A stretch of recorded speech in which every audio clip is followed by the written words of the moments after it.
വെറുമൊരു cinema മോഹിയായിട്ട് sir എന്നെ തള്ളിക്കളയരുത്. എൻ്റെ കയ്യിലൊരു കഥയാണ്. 15 മിനിറ്റ് കൊണ്ട് ഞാനത് പറയാം, പ്ലീസ്.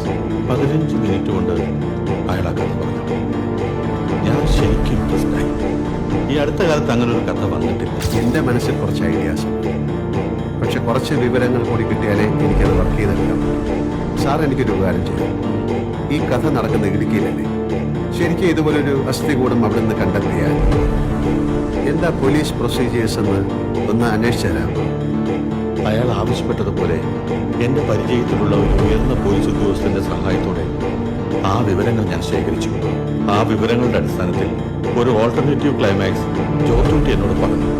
പക്ഷേ ആ ക്ലൈമാക്സിലെ ചില റിസ്കി എലമെന്റ്സ് ഞാൻ ചൂണ്ടിക്കാണിച്ചപ്പോൾ ജോർജ് കുട്ടി തന്നെ അത് വേണ്ടാന്ന് വെച്ചു. എന്തായിരുന്നു ക്ലൈമാക്സ്?